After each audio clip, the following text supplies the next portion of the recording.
Consulting LLC is a registered investment advisor. Registration does not imply a certain level of skill or training. For more information, including our disclosures and Form ADV, please visit qp-consulting.com.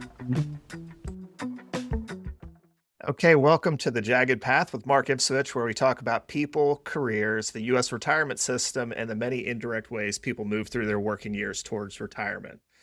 Today we have Claudia with us, and Claudia worked at Reston Association as an environmental resource manager. She currently lives in, I'll just say broadly, Northern Virginia, although we're a little further out than I think what people typically think of Northern Virginia. And Claudia is one of the rare Americans who worked most of her adult life in one job, and we'll talk about that too. So welcome to the show, Claudia, and thanks for joining us. Thank you for having me. So let's start with a little bit of background information on your career. And this is just stuff I kind of gleaned off the internet, so I could be totally wrong. So I believe you went to West Virginia University, is that correct? That is correct.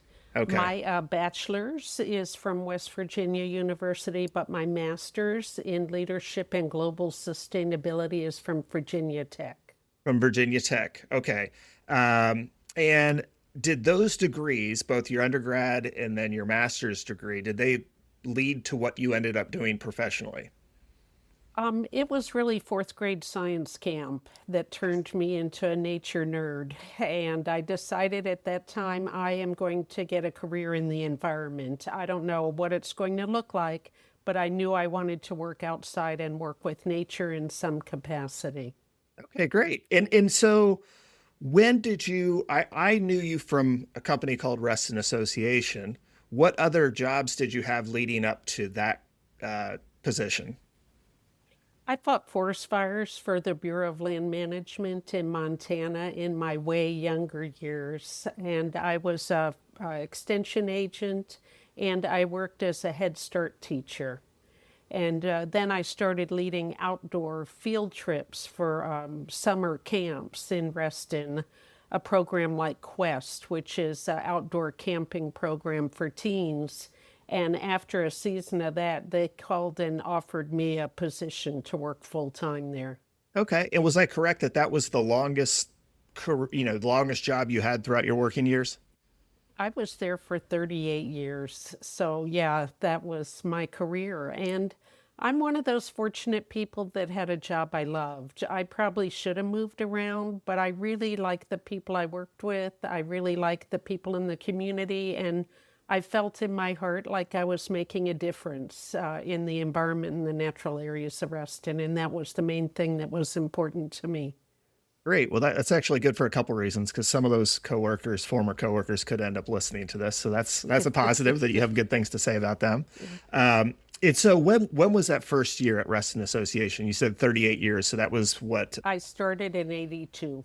82. Okay. So this leads into, and for those listening in, Reston Association, this is public information. They started their 401k plan in 1985. So do you even recall what was offered from a benefits end from 82 to 85? I know that's way, way back, but was there any Yeah. sort of retirement plan in place?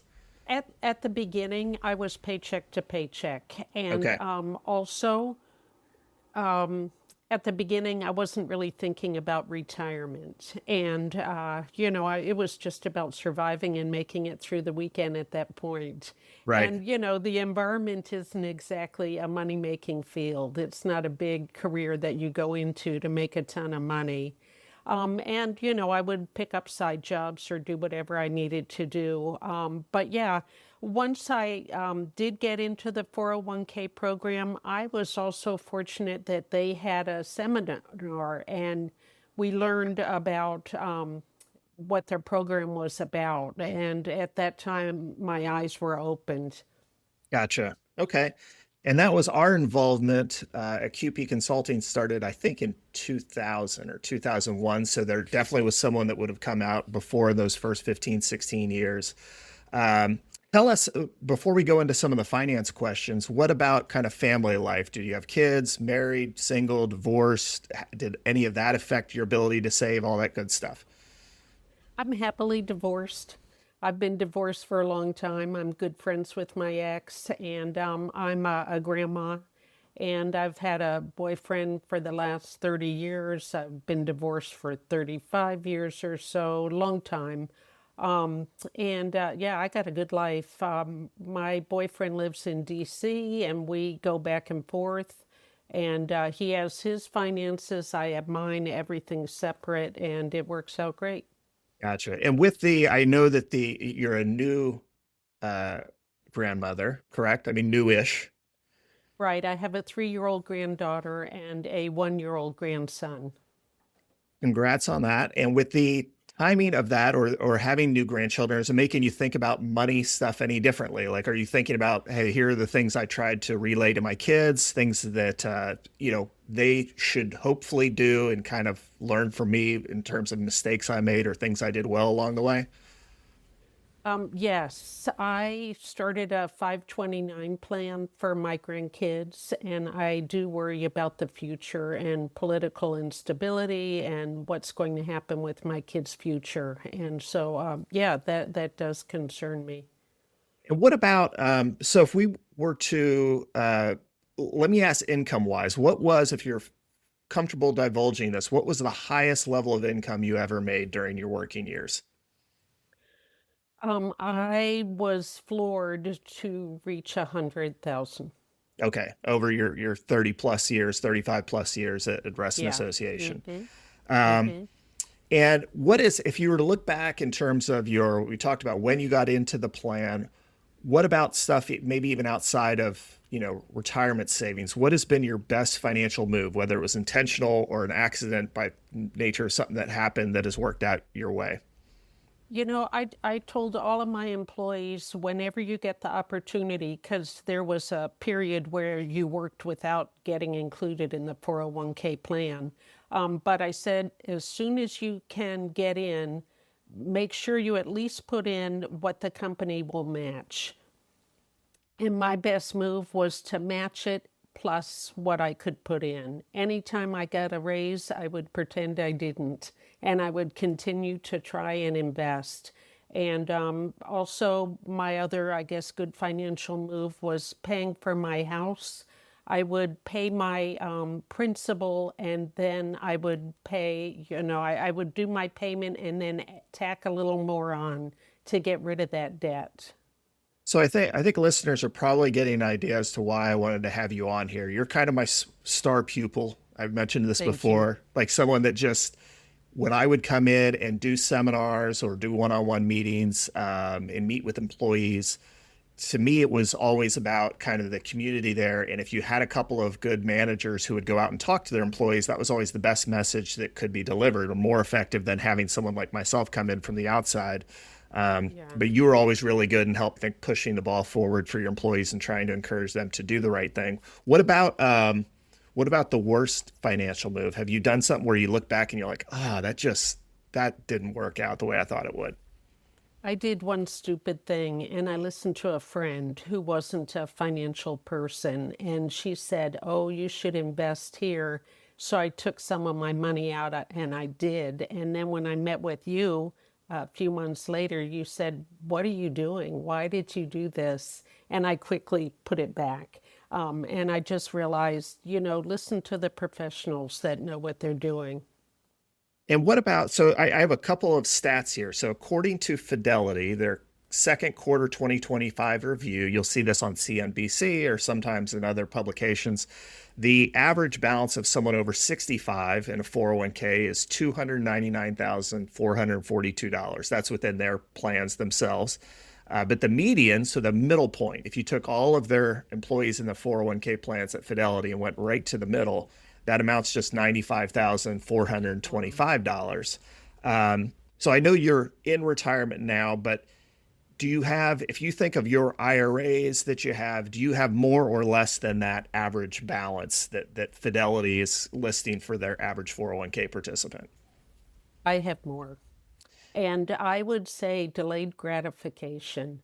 And I also encourage people to think about needs and wants and the difference in that. And, whatever you can save for the future, do it now because of the power of compounding. And I think compounding is a really important principle. And if people can start early and even put in a little bit, just get started, put in a little right at the very beginning, and just sit back and don't think about it. Don't stress about it. Don't pull it out. I don't stare at the market all the time because that would freak me out too much and depress me. And it doesn't interest me, to do that. I want to put it aside and just, not worry about it. But I think starting early is important.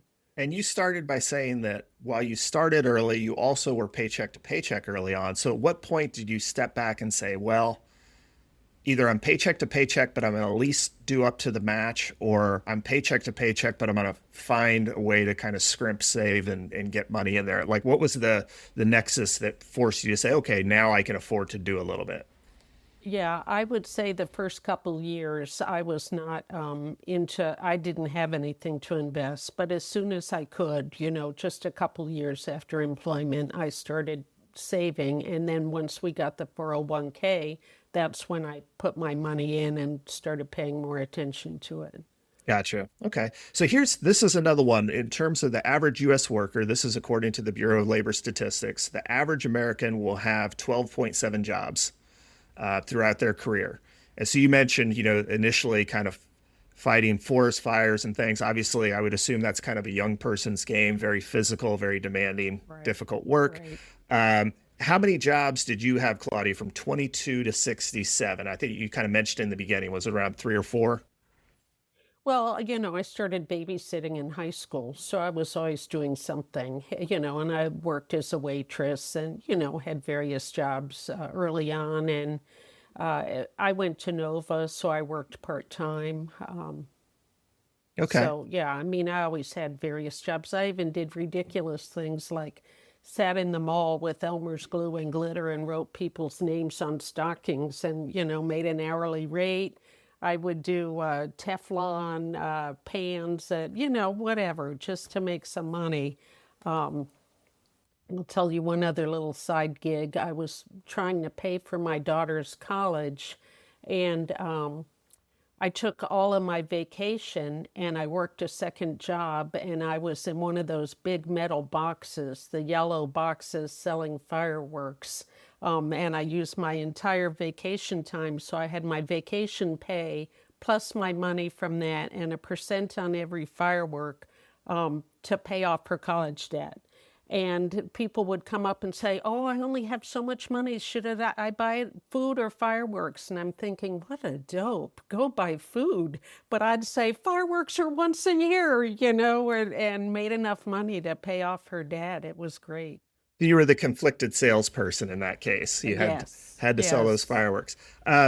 And now I know the other thing too, in terms of your retirement, one of the big decisions you made was to file for Social Security at a later point to increase the amount you were getting. How did you kind of come to that? Why do you choose to file late? And how was it problematic or difficult during those years where you were no longer fully employed, but you weren't also pulling from Social Security yet? How'd you kind of pull that off? Everybody is in a different situation on that and pulls their Social Security at a different time. And I didn't really know what to do with that, but I worked part-time as a transition so that I could hold off and take my Social Security at 70. And I worked, and I still do, very part-time consulting on native plants with a friend that has a landscape design business.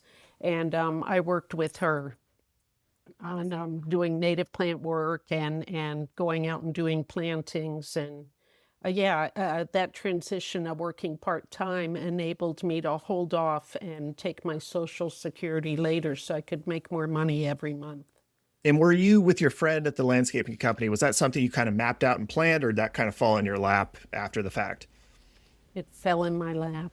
Yeah, I really had friends. I had several people that said, come and work with me. And I didn't want to work full time. And this friend was very accommodating and said, work when you can. And yeah, it just fell into place. And that kind of brings me to my next question, which is if you think about what maybe in your 40s and 50s you thought would retirement be, would end up being and what it actually has been, at least in these early years. Is it kind of everything you expected would have been? Has it been different? What's been best? What's been worse? All that sort of stuff. I had no idea what to expect. I thought there's no way I'm ever going to retire. I'm going to work until the day I die. It's going to be forever. And now that I've retired, every day I wake up grateful. I wake up so happy that I don't have to worry about finances. I think I told you at some of my meetings, I didn't want to eat cat food in my old age. I was so afraid I'm going to, be really broke. And it's all just worked out great. I only pull out what I need to pull out. I still get to travel. I don't want to be a financial burden to my kids is my big thing. And so, retirement's great. It's really been a joy. And you've also been able to help your kids along the way. In terms of things you've done, have some of those turned into investments? And then let's kind of touch on what types of accounts do you have out there? Obviously, Yeah. you have the rollover from your 401k, but what other pieces of the puzzle do you have that kind of contribute to your overall financial picture? Yeah. Um, I encouraged my kids to go to Nova. That was a big money saver. And so they could live at home and they could work. And then when it came to paying for school, it was easier. And when my daughter was in medical residency, we looked at places for her to rent, and we decided that I would buy a condo and she would pay me rent, and then she wouldn't have to worry about it. If she couldn't pay rent, I would help her cover it. And then once she completed her residency, she's now a veterinary surgeon. I've continued to keep the condo and rent it, so that rental income also augments my Social Security. And I've been able to now pay off that condo.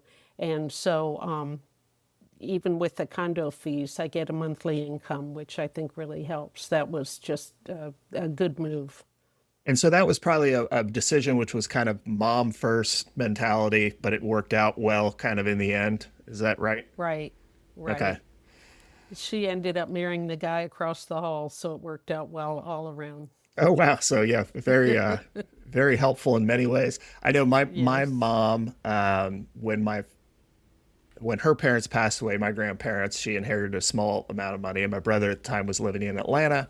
And I don't know what the full story is, but she didn't quite love where he was living. It was kind of a rougher part of town, what he could afford.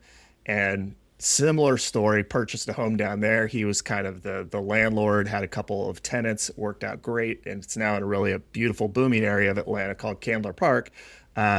But worked out great, I think, as a mother. And then secondarily, as just a financial decision, it kind of fell backwards into it. It worked well as well. Sounds like similar to your condo decision there is also.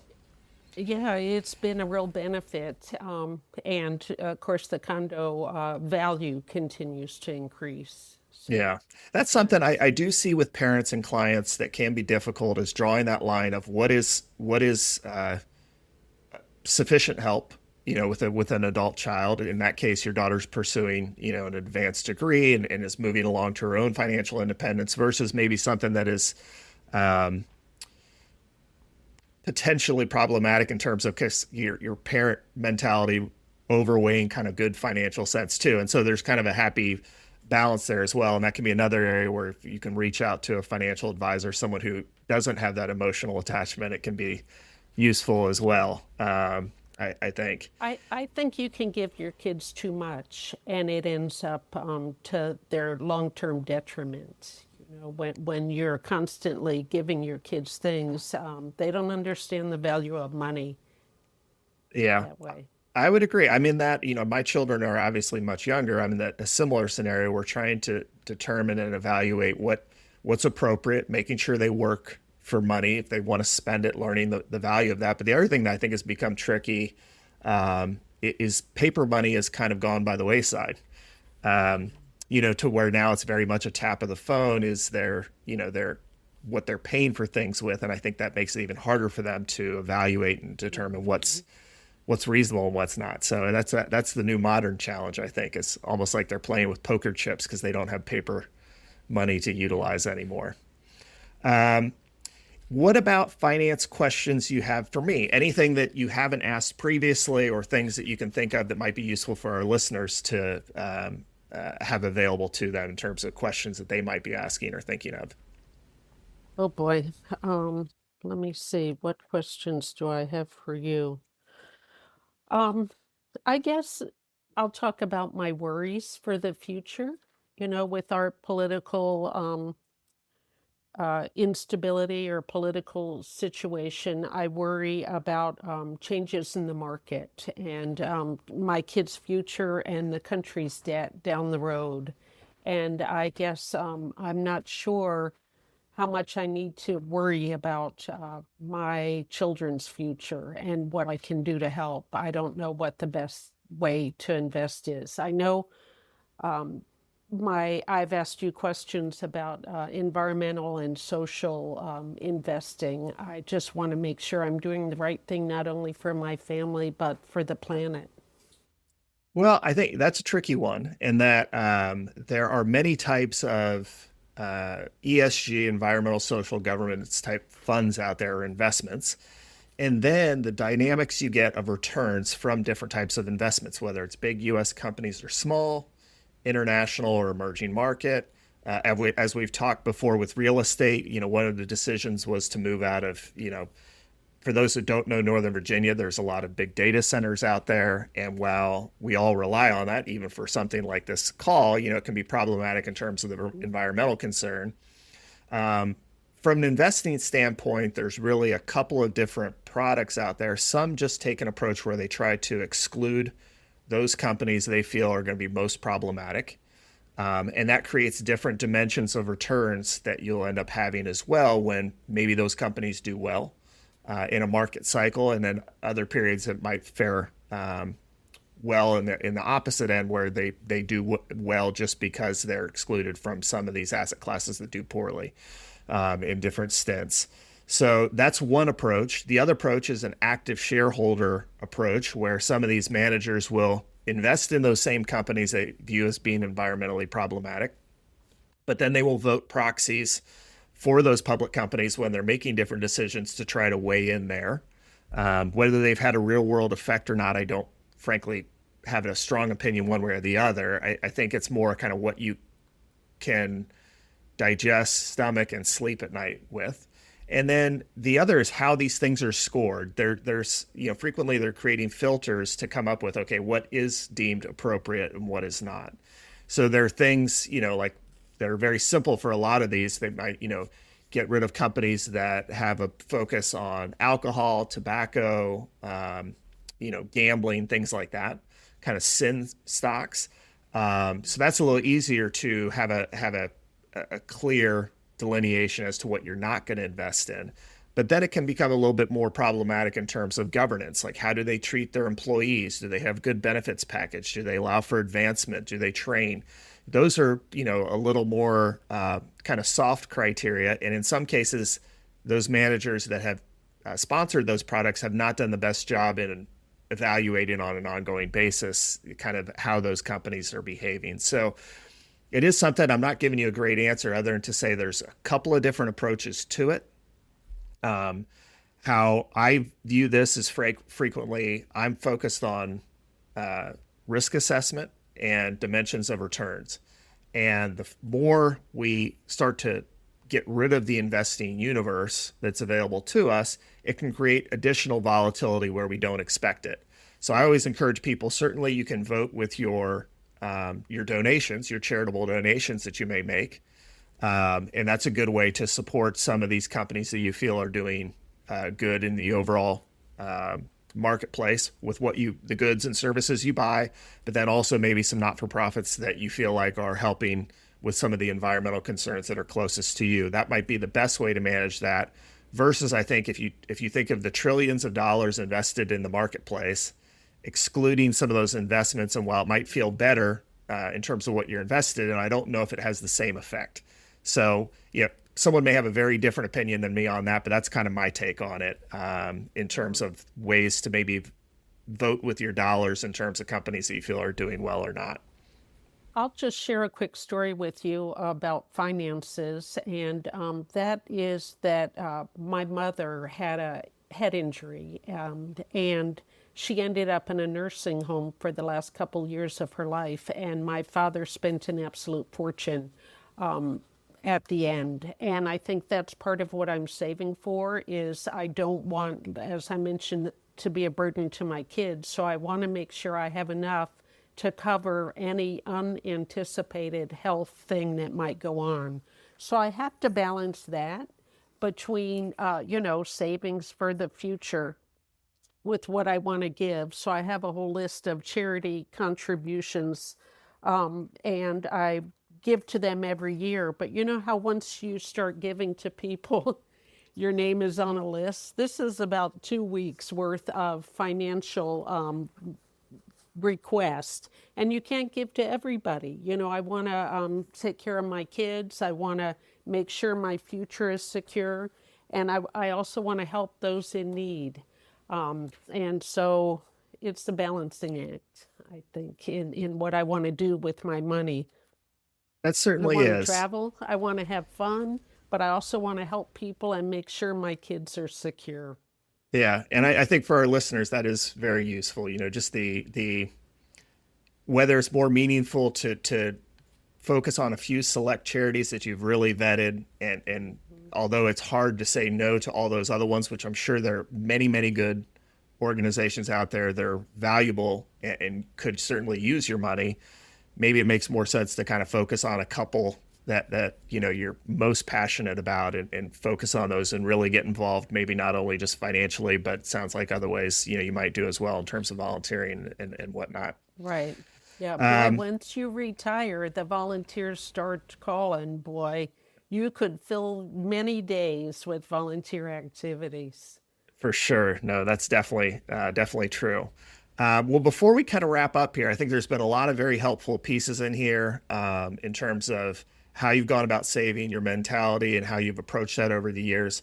I wanted to kind of introduce a new thought, which is thinking of this as like a boomerang segment. Are there any questions I've asked you that you would like to pivot and turn around and ask me? So I've focused on, I think, background, biggest financial mistake, best financial move, how you viewed saving, all that sort of stuff, to kind of think of it as, hey, here's someone who's been in this business for, see, I started in 97. What are some of the things I've done correctly or incorrectly? Any question you wanted to focus on there? I like your quarterly reports. I like your check-ins. I like that I can call you or text you or email you when I need to withdraw money. Just keep tabs on me. Just say, I like our relationship. I just have a few people that I let into my financial world, you and my income tax guy and a lawyer that did my will, and that's kind of it. I kind of stick with the people I trust, and that's really about it. Okay. Well, thank you very much for your time. You've been, I think, a great host or guest to have on this. It's something we're Thank kind you. of working through and thinking through all this. So thank you for being willing to try it. You've obviously you're part of a generation that I view as being in between the evolution of the modern retirement system and the prior system. And it's made it very difficult on you in that the folks that were 10, 15 years older than you, there was a lot more pensions available at companies where you worked for them. The company took care of everything. You retired and you got a check. And then what started happening in the late 70s and 80s is a lot of those started going away, various reasons behind it. But then it became the 401k system or the defined contribution system. And you've navigated that very well over the years. And so I wanted to wrap up today with I had a new record I was looking at. It was a Hank Williams record, but this is a song from 1946. And the song is called Wealth Won't Save Your Soul. And so these are just the Hank Williams words here in terms of his lyrics. So he says, as we journey along on life's wicked road, so selfish are we for silver and gold. You can treasure your wealth, your diamonds and gold, but my friend, it won't save your poor wicked soul. So I'm going to try to incorporate different mute lyrics that bring in money and wealth and all that stuff, just because I think there's some great songwriters out there over the years. but reminding us, I think, to be nice and to help others, which clearly seems to be how you've lived your life. So until next time, everyone, keep saving and moving along your jagged path. Thank you very much, Claudia. Thank you so much. Can I add one last thing real quickly? Because Please you do. just ignited something in me here.